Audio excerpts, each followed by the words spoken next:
Hello everyone, welcome to a little tutorial offshoot of my podcast A Handmade Day. My name's Jen, I blog over at jenniferandhandmade.com. I also design sewing patterns under the same name. Welcome back if you've been here before and welcome if you are new. So in today's little tutorial I am going to be showing you how I make Beeswax kitchen wraps. I mentioned these wraps, I think it was at the very end of episode 3, and mentioned that I would do a little tutorial because they're so easy to make, and so that is what we are doing here today. So the first thing that people want to know is, what even is a beeswax kitchen wrap? This is a beeswax kitchen wrap. So basically you can use these in place of plastic kitchen wrap in most circumstances. So I use these for snacks and for wrapping lunches and putting over leftovers in the fridge. I wouldn't use these to cover things like raw meat. I am not sure how well they would do in the freezer. I haven't tested it. These go in the fridge all the time for us, but I haven't tested the freezer, and I'm not sure what that would, whether that would change the sort of chemical compounds of the beeswax. I'm not sure. You'd have to kind of experiment with that. But I really stay away from raw meat when I'm using these. Otherwise, I pretty much use them for everything else. Obviously, no, don't microwave them. That's a bad idea. Yeah. I use these in place of most things. So in terms of care and looking after your beeswax wrap, you just want to wash them in warm soapy water. You don't want hot water because the beeswax does have quite a low melting temperature. So you just want to use warm soapy water, and then we don't have a dishwasher, so we wash them when we're washing the dishes, and then we just put them on top of the drying rack and they just dry along with the dishes, and it's as easy as that. In terms of how you use these kitchen wraps, it's really easy. So here is a cup I prepared earlier. I know, I'll go like that. There we go. So basically, they form with the heat from your hands. Like I mentioned before, beeswax has quite a low melting temperature. So you literally just pop it on and you kind of squash it down, and you can hold your hands there for a little while. This obviously has a handle on it, so it's not going to sit around there very well, but here we go, done. You see that? Easy, easy, easy. And then you can pop it into the fridge or pop it into your lunchbox or whatever you are wrapping with it, and you are good to go. Obviously, if there was liquid in this and you tipped it upside down, it's not going to do what plastic wrap would do, where it kind of sticks to the outside of the cup or bowl. So you do want to keep things upright when you're using a beeswax wrap. But other than that, they kind of functions as the same way that plastic saran wrap does. So yeah, and they're so much prettier. Aren't they so much prettier than just ugly plastic wrap? Imagine taking something like that to like a potluck. Everyone would think that you were like really fancy. Who am I kidding? You are really fancy. Of course you're really fancy. In terms of what you need, the first thing is obviously fabric. This is just a fat quarter, a cotton fat quarter that I have washed. I have ironed it and I've pinked the outside edges of it. I don't think you have to pink them, because I don't think you really have to do anything to the outside edges. Once you put the wax on, it kind of sets your fabric, and so you won't get any fraying or anything like that. But I don't know, I just think it looks prettier. And if you were going to give something like this as a gift, which these make great gifts by the way, having the edge pinked just makes it look a little nicer. In terms of fabric composition, so this is a quilting cotton. So it's just a fat quarter again. I would probably steer away from synthetic or sort of man-made fibers, mostly because you do want a fibre that is going to absorb the beeswax once you melt it on. So quilting cottons, linen will probably work really well. Bamboo maybe, I haven't tried it, but you could experiment with that. Cotton is always, cotton's easy to find and comes in lots of pretty colours, especially if you are going with quilting cottons. Obviously this has been dyed, so if you prefer to keep your food away from synthetic dyes, then you could go with an all-natural organic linen or cotton if you were worried about that. The other thing is, as well, if you are choosing a light fabric, these can sometimes stain depending on what you are covering. I think I've got a few here. This one here's got a little stain here. I'm not sure if you can see it.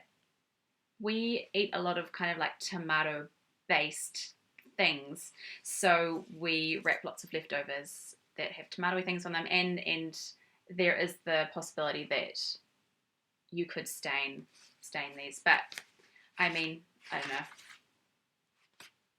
So the next thing you need obviously is your beeswax. I bought, this was a 500 gram bag of beeswax pellets that I got from candlecreations.co.nz. Obviously, if you are not from New Zealand, I just literally just Googled beeswax pellets and these ones popped up. I ended up buying the refined white pellets. So here's what one looks like. I'm not sure if you can see that very well. So these are white. You can get, I guess, this slightly unrefined yellow pellets. And I don't think there's a big difference between getting refined and unrefined pellets. It's more just, I suppose, if you got the yellow ones and you were using a light fabric, you might get a slight yellow tinge to the final product. So I think that's probably the only difference. You can also get beeswax shavings, and you can get them in sort of slightly different variations. I got pellets because that was what was there. So you just beeswax in whatever form you can get it will work perfectly fine because the wax does melt very easily. So I don't know if you want to get like a big cake of it, but little pellets or shavings work great. The next thing you need is baking paper. So this is just a non-stick standard plain baking paper. You want 2 sheets of it. And those 2 sheets should be big enough to cover the last thing that you need, which is a baking tray with a lip on it. A lip is very important if you don't want your beeswax to kind of like roll everywhere. Those aren't actually the last things. I've just realized you will also need a clothes horse or something to hang your fabric wraps on once you have put your beeswax on, and you'll also want your iron. So just before we get started, the one that I'm going to be making from scratch today this is a full fat quarter, so it's quite a big one. And that is because the original ones that I made, again, they were from fat quarters, but I cut them into quarters. So these are great sizes for leftovers and snacks and that kind of thing. But what I found is that we didn't have one that was big enough to cover like big bowls of stuff. So I have just started making sourdough bread, and so the bread needs to stay in a bowl overnight to prove. And I've just been using tea towels, and I thought it would be a really good idea to have a big one that I could use for things like that. Also for covering like big bowls of, if you're taking something to like a potluck, it's really good to have a nice big sized wrap. The other thing that I wanted to mention is that some of the commercial ones talk about the wraps lasting for maybe up to about a year if you take care of them. I think these could actually last quite a bit longer if you looked after them, and if you re-waxed them from time to time. So a few of the ones that we have been using, for some reason, this one gets used a lot. And so I can tell that the beeswax is sort of, I suppose, starting to wear off a little bit more. So I'm going to also be re-waxing a few of the ones that we've seemed to be using a lot of. I guess they just sit at the top of the pile, and so you just kind of grab them and then you put them back on, and that's probably why they get used more often than some of the ones at the bottom. But I'm going to be re-waxing some of these at the same time. And what you will see is when you melt the beeswax, it goes very liquidy. It's almost like water, or just like very runny syrup. And so I'm going to be putting quite a few onto my first big wrap, and you'll see the wax absorbing into that wrap. And then you'll see that you probably have too much, you'll have some excess. So then all I do is I pop these over the top and then just wait for them to absorb. And if there's still too much excess around, I'll pop another one on top, wait for that to absorb. And so you won't end up with wraps that have too much beeswax on them, because that can happen. Where you just there's just too much excess wax. So if you start off with more than you need, and then you just keep placing wraps, pre-cut wraps on top, you'll see them absorbing up the excess beeswax, and that's just a great way to not have any waste. And because it's a little bit of guesswork as to how much you actually need to for each wrap. So I think starting off with more the first time, then you can just keep popping them on and they just absorb as you go. And then you'll get to a point where the top one maybe won't absorb enough, so you can pull all the ones that you've got underneath off and maybe use the last, another pellet or two just to kind of top off your very last wrap. So let's get started. Okay, so the first thing you want to do is get one sheet of your baking paper and pop it onto your baking tray. Then you want to get your fabric that you are making your beeswax wrap from. Pop it on. Now again, this fabric is obviously quite a lot bigger than my tray, so I've just folded it into quarters. If you've got a bigger tray, obviously doing it flat is probably the best idea, but if you don't have that option, then I will show you exactly how I do it my way. The next thing I do is pop a small handful of beeswax pellets onto the fabric. Again, this is not an exact science, so I just kind of put on a small handful, and we can always add more if we need more. So that is looking good to me. Then I'm going to place my other sheet of baking paper over the top of my fabric, and I'm going to start melting my beeswax wraps.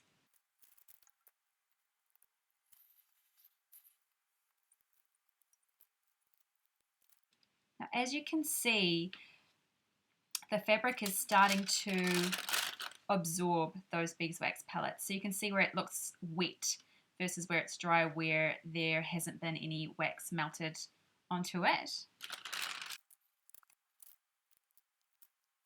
Once all of your wax has melted, if you might have a concentration of wax in the center, like you can see that I have, you can then just use your iron to push the wax around and push it out into the outer edges of your wrap. So that's what it looks like at the moment. I can see that I've still got quite a lot of fabric that hasn't absorbed any beeswax. So I'm going to pop a little bit more onto these outer edges and have a look and see how that goes.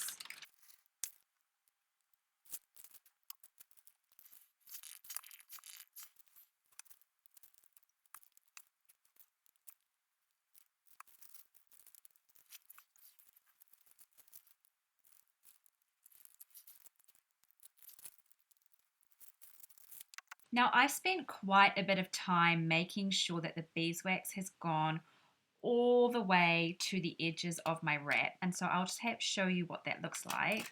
There's one little edge here that just doesn't seem to be absorbing, and so I've got a bit of beeswax that's stuck to the top of this baking paper now, so I'm going to put that directly on top and melt this little sort of excess beeswax directly on top of my wrap there.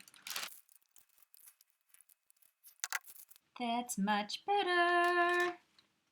Now, as you can see, I don't have a ton of excess wax on this wrap, so I must have used sort of just enough. I mean, I'm touching it already because it's not boiling hot. Like I said, it starts to set quite quickly after you iron it. If you open it up, you can actually see that it's quite wet underneath, and so because this is a few layers, it's probably going to take a little bit longer to dry. But if you did have excess beeswax, like I mentioned before, you could pop one of these on top and that would start to soak up the extra beeswax. Look, it's already actually starting to soak up a little bit. This one here, I don't know if you can see that, but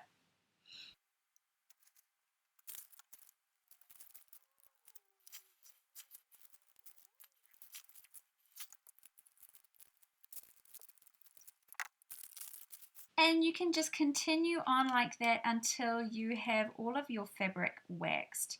You can then peel these off and place them over your clothes horse to dry. And like I said, they won't take very long to dry at all. And that, my friends, is how easy it is to make a beeswax kitchen wrap. So you can now just leave your beeswax wraps to dry, as I have done here. And here is my massive beeswax kitchen wrap. I only did one extra just for the sake of the tutorial, but I will go back and re-wax the rest of my wraps.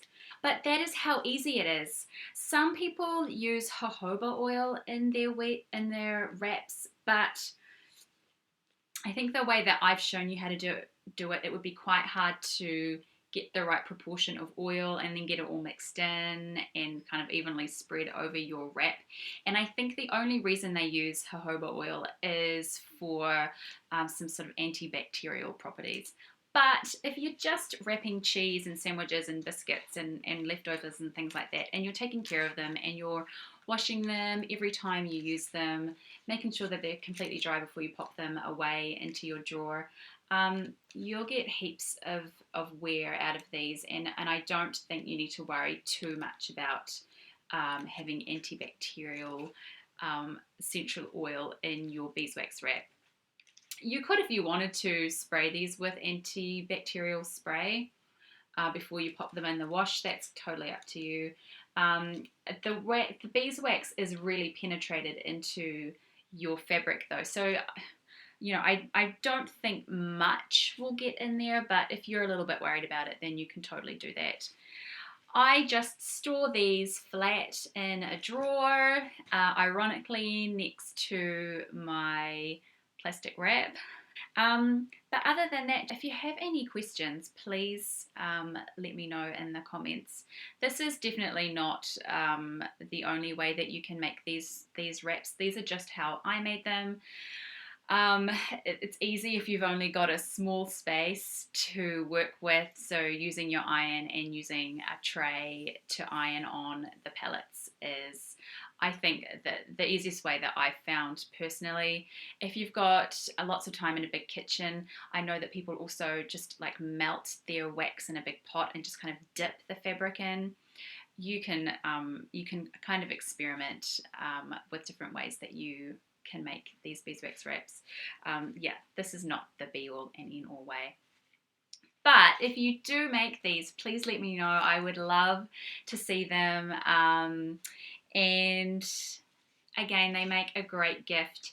And how cool would you be if you rocked up to Christmas dinner with your goodies covered in a beautiful beeswax wrap? Thank you so much for watching. If you would like to hear a little more from me, you can subscribe to my channel.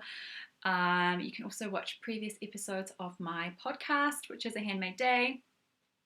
I am also on Facebook and Instagram, and I have a newsletter. So please feel free to find me and follow along. And if you do make any of these wraps, I would love to see them. If you have any questions, please pop them into the comments below and I will answer them for you. So thank you again and have fun with your beeswax wraps.